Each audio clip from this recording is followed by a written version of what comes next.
Une page d'histoire sur Radio J et sur l'une des dates les plus importantes pour les Juifs de France. En pleine Révolution française, le 27 septembre 1791, l'Assemblée nationale constituante vote un décret qui attribue la pleine égalité de droits aux Juifs. Ce texte est historique car jusque-là, les Juifs avaient très peu de droits et une grande partie de la population du Royaume de France leur était hostile. Même si, vous allez le découvrir, la question de l'émancipation des Juifs a été souvent abordée par des philosophes et des intellectuels et qu'elle s'est traduite par des décisions politiques. Les révolutionnaires français qui s'intéressent à la question juive dès 1789 ont complété et amélioré cette soif d'émancipation, de permettre aux Juifs donc des citoyens, de devenir des citoyens comme les autres. C'est notre dossier du jour, donc avec vous, Christophe Dard. Et d'abord, revenons à la philosophie des Lumières, point de départ de cette réflexion sur l'émancipation des Juifs après des siècles de discrimination, d'expulsion et de violence à leur égard.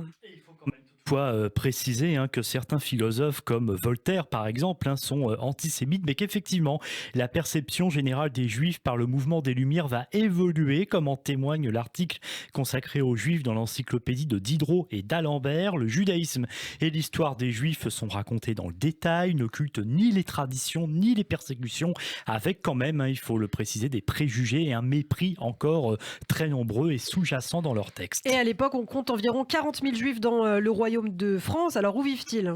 Eh bien, il y a d'abord les Juifs allemands de Yang Yiddish qui habitent une zone de résidence en Alsace, à l'exclusion de Strasbourg et en Lorraine. Dans le Midi, il y a les Juifs portugais, les Juifs espagnols, c'est comme ça qu'on les appelle, ces séfarades issus de la péninsule ibérique après leur exclusion en 1492. Et puis ce qu'on appelle les Juifs du pape, ce sont ces réfugiés à Avignon et dans le comtat vénécin depuis l'expulsion du Royaume de France, c'était au XIVe siècle. On compte aussi un certain nombre de familles juives à Paris. Géographiquement, la communauté juive est donc très éclatée. C'est le cas aussi sociologiquement, avec des disparités sur leur acceptation par le reste de la population. Et je cite l'historien Michel Vinocq en 2001 dans l'Histoire, tandis que les Juifs de Bordeaux et de Bayonne, largement intégrés, parlant français, parfois riches et disposant de droits reconnus par des lettres patentes, sont admis dans le monde chrétien, les Juifs de Metz et de Colmar vivent à l'écart, au mépris des autres habitants qui leur en veulent particulièrement du commerce de l'argent qu'ils pratiquent. Et je cite toujours Michel Vinocq, créanciers de nombreux paysans et petits bourgeois, ils sont voués au mépris d'une population qui répugne par ailleurs à leurs coutumes religieuses, à leur façon de s'habiller, bref, à leur étrangeté. Mais malgré ce contexte difficile pour les Juifs du Royaume de France, la soif de liberté, la soif d'émancipation évoquée par les Lumières se traduit concrètement par des décisions politiques. Oui, par deux édits en particulier. Tout d'abord en 1781, l'édit de tolérance de Joseph II d'Autriche qui accorde la liberté de culte aux protestants et aux Juifs, suivi par un autre édit de tolérance, celui de Louis XVI en 1787. Il accorde l'état civil aux non-catholiques de France, protestants et juifs, mais plusieurs parlements, comme celui de Metz, y ajoutent une clause qui exclut les Juifs. Et à la même période, certains qui joueront un rôle important au début de la Révolution française s'intéressent au sort des Juifs et à leur émancipation, malgré des préjugés antisémites qui persistent. C'est le cas du comte Mirabeau, un écrivain et diplomate. En 1787, un proche d'un philosophe juif alsacien, Serf Baer, Mirabeau, voyage en Allemagne et découvre l'œuvre de Moses Mendelssohn. Ce philosophe, un proche de l'empereur Frédéric II, est reconnu pour être l'un des principaux instigateurs de la Haskalah, le mouvement des Lumières propre au judaïsme. Il défend l'émancipation des Juifs et cela va passionner Mirabeau, qui va d'ailleurs en faire un livre sur Moses Mendelssohn, sur la réforme politique des Juifs. Il y déplore notamment, je cite, que le prêt d'argent dont le profit est très conforme à l'équité naturelle soit devenu, grâce à de mauvaises lois, l'unique moyen de subsister des Juifs. Et puis une autre personnalité jouera également un rôle important au début de la Révolution française, soutenant l'émancipation des Juifs. C'est l'abbé Henri Grégoire en 1788. La Société royale des sciences et des arts de Metz, qui abrite la plus importante communauté juive du royaume, pose cette question. Christophe, est-il des moyens de rendre les Juifs plus utiles et plus heureux en France ? Et l'abbé Grégoire, ce curé lorrain éclairé, répond à sa manière à la question et publie un essai sur la régénération physique, morale et politique des Juifs. Alors oui, vous l'avez bien entendu, régénération, donc ça sous-entend qu'il les estime comme des dégénérés, tout en reconnaissant certaines vertus aux Juifs. Vous voyez, on reste donc toujours dans ce double discours avec quand même encore beaucoup de mépris et de préjugés. Mais comme Mirabeau, l'abbé Grégoire va déplorer les lois qui les séparent des autres nations. Il écrit Hongrie notamment. Et les Juifs seront soumis à la jurisprudence effective des nations chez lesquelles ils résident et l'on se dispensera de rédiger pour eux des coutumes particulières comme on l'a fait à Metz.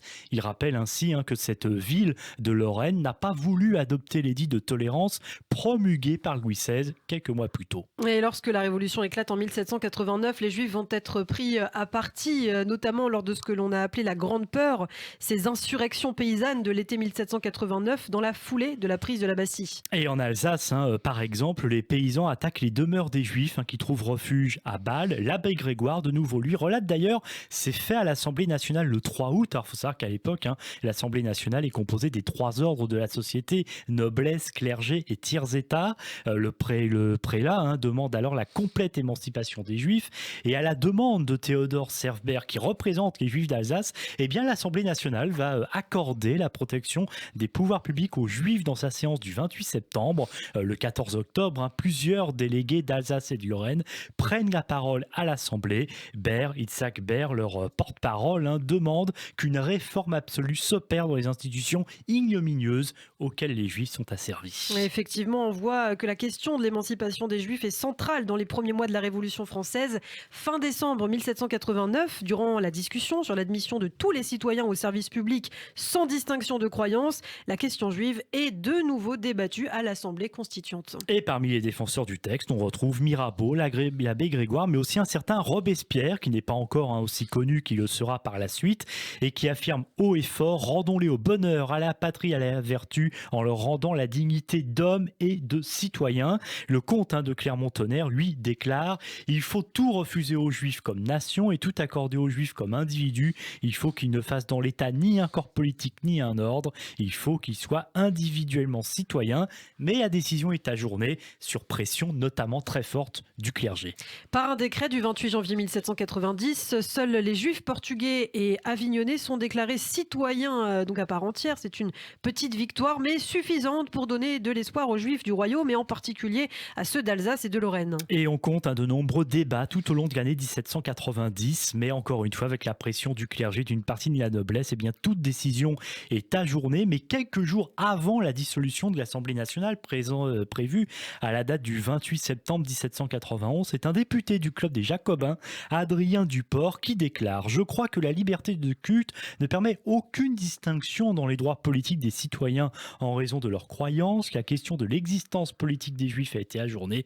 Cependant, les Turcs, les musulmans, les hommes de toutes les sectes sont admis à jouir en France des droits politiques. Je demande que l'ajournement soit révoqué et qu'en conséquence, il soit décrété que les Juifs jouiront en France des droits de citoyens actifs. La proposition est acceptée et votée. Et le 27 septembre 1791, après 2 ans de débats qui ont fait rage au sein de l'Assemblée, un décret est enfin adopté. Il reconnaît aux Juifs les mêmes droits politiques que tout citoyen. Quelques semaines plus tard, le 13 novembre, le roi Louis XVI ratifie la loi déclarant les Juifs citoyens français. Une émancipation qui bouleverse le rapport des Juifs à leur religion. Beaucoup conçoivent une pratique du judaïsme plus proche de la façon de vivre de leurs contemporains non juifs, assimilation qui va d'ailleurs contribuer à réformer le judaïsme un peu plus tard. Et puis par ailleurs, ce qui va permettre aussi aux Juifs de quitter ces petits villages où ils habitaient pour habiter en ville, rejoindre la ville, Ilana, c'est du même coup changer de métier, faire des études plus importantes et bien souvent avoir une bien meilleure situation. Et puis autre conséquence, les armées de la République puis de l'Empire qui propagent les idées de la Révolution française vont permettre l'émancipation des Juifs dans les pays conquis et qui changent de régime. C'est le cas